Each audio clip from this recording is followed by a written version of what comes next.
Let me tell you what, this is the future of motorcycles. Not so much the CB650R, but rather the Honda eclutch. And you all know, I am a big fan of the Honda DCT technology. So I've had multiple Honda DCT bikes, from the NC750 to Honda Rebels, again, multiple Africa Twins. And that's what I really want to focus on this video. We're going to talk a lot about the eclutch. What is it really? Who is it for? But then also, what's the difference from the eclutch to the DCT? Because I know a lot of people, the first thing that comes to their mind is like, I don't want an automatic bike. That's the biggest comment you get from DCT. Most people that comment like that are people that have not ridden a DCT before. But the eclutch might really be the way to go. So I know many of us are probably pretty familiar with the Honda eclutch, as it's been out since 2024, which this is a 2024 CB650R. But now you're seeing Honda implement the eclutch in many bikes. It's coming out in the Transalp, the NX500, the Rebel 300. And if they put this in more bikes, the Africa Twin, wink, wink, that would be an absolute game changer. But what I want to talk about first here is, what is the eclutch, or how does it really work? And I'm not going to get into the mechanics of it. You're going to have to watch a Honda video for that, right? I'm going to talk about how it relates to the user's experience. And what it is it just gives you options. You can use the clutch normally if you want and just shift away, just like a regular motorcycle. But what you can do is activate the eclutch, and then the bike will never stall on you. You can come to a stop in 6th gear, the bike won't stall. It'll tell you to shift down, because obviously you're not going to get offline in 6th gear. So you can get down into 1st just by sitting there without touching the clutch at all. And what it really operates as, the easiest way to describe it, is it's an always active quick shifter, a quick shifter that will never stall, because you still have to shift. You have to use your foot right down there and just blip it up and down just like a quick shifter. But again, you never have to use the clutch even when you come to a stop. But once you do engage that clutch and activate it, it goes into standard shift mode, and you'll see the eclutch icon turn off the screen, and then you have to use the clutch.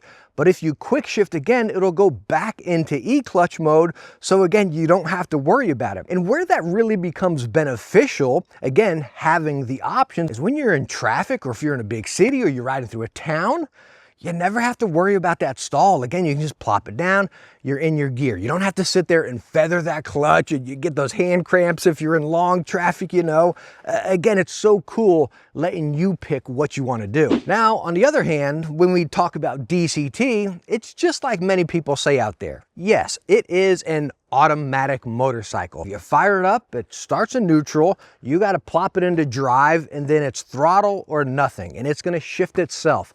A lot of people have said, oh, I don't like how DCT shifts when you're in the corners or whatnot. I'll tell you what, I never noticed that too much, but I dial the bike into my settings as far as the power delivery and then sport mode. Like if you just got out of the box settings, yes, it will shift pretty early and it'll feel kind of weird. But go watch some of my DCT videos. I talk about how to really set it up to a nice feel, so it feels like an actual motorcycle. I've ridden through the Smoky Mountains many times, Taylor to Dragon with DCT, multiple bikes.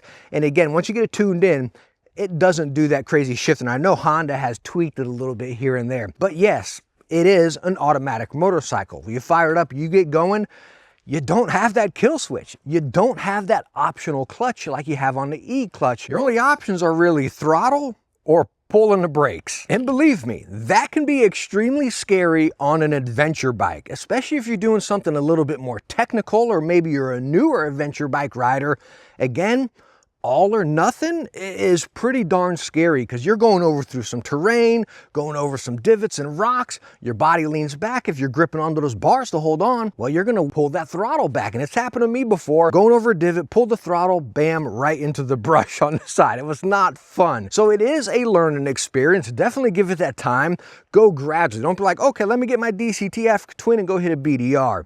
Do some fire roads, learn the roads first, learn the feel of the DCT, and then now, like, I don't want to say I'm perfectly comfortable on it, because again, it still can freak you out in those situations where you don't have a kill switch. Again, no matter what, it's going to go down to 1st gear if you're going the slowest, you know what I mean? But still, if you pull back, it's going to go. And if you're through mud and water crosses and big washouts and stuff, it still gets pretty scary, but I have learned how to manage it quite a bit. I use the brake pretty frequently. I actually changed my rear brakes on this bike because I use that back brake kind of like my safety clutch for say. I did do a whole video on the DCT off-road. Again, another really good watch for you if you're interested in the DCT and how it performs off-road. The other thing I want you to think about is new motorcycle riders. When you first started riding, I know we got a lot of people out there like, nah, I've been riding bikes since I was 3 years old or something, you know what I mean? But say someone like me that just started riding, what, 4 or 5 years ago, maybe even less? The one biggest fear I had, other than other drivers on the road, was shifting. I was like, man, am I coordinated enough to do that where I got to pull the clutch, pop this, and pull the throttle? You know, it's like, I can't do that. It's going to be an absolute mess, you know? But having this option right off the lot, it's like, okay, let me get used to the bike, the feel of the bike in the automatic mode or eclutch mode here, where I don't have to mess with that clutch. I can go cruise around, get used to the bike, get used to the feel, and then start playing with the clutch and kind of learn there. Again, the options, I think, open up the door to this hobby or sport, whatever you want to call it, to so many people. It takes away, again, as I stated on DCT, it takes away that one element where you can focus on your ride, whether that be enjoying scenery or just relaxing on the ride a little bit more, if we can say that, you know. And then also that fear for new riders. I think it'll bring so many more new riders into the sport because it takes that fear away. Now let's circle back to what I said at the beginning of this video, how the eclutch, I think, is going to be the future of motorcycles. I mean, just think of everything I talked about right there, how the eclutch works and again, the options you have. And then with an adventure bike, with DCT, kind of the things that would scare me off-road. And I've stated this in many Africa Twin videos, again, is I wish there was that kill switch. I wish there was that clutch where if I got in a sticky situation, I can pull that clutch in and at least stop the bike. If I felt that, okay, I'm going over these big divots or rocks or something, I got that clutch to work with. When over here, you don't. Imagine if this was on that, it would be game over. I would be at the dealership buying one right now. If you put in a lot of miles like me, I don't just kick around town, right? I actually go for nice long rides, and the DCT is, again, it takes that one thing off your mind, right? Whether it be off-road or on-road, going through traffic or whatever it may be, I don't have to worry about that clutch. I can enjoy my scenery more, enjoy the ride more. That's why I honestly like it. Like, I love shifting. I think we all love motorcycles because of that shifting. That's what separates them from like a car, you know what I mean? But being able to take that one step away from your ride, being able to enjoy the ride a little bit more, like, it's a game changer. Don't hate it. Don't, you know, knock it until you actually try it. Let me know down in the comments. I'm just really curious. Like, if you had the option, would you buy just a standard motorcycle, standard shift clutch right there, right? Would you go eclutch or would you go DCT? Me personally, again, as I stated through this video, eclutch for me all day long. And again, Honda, please put the eclutch on the Africa Twin. I will be your first customer.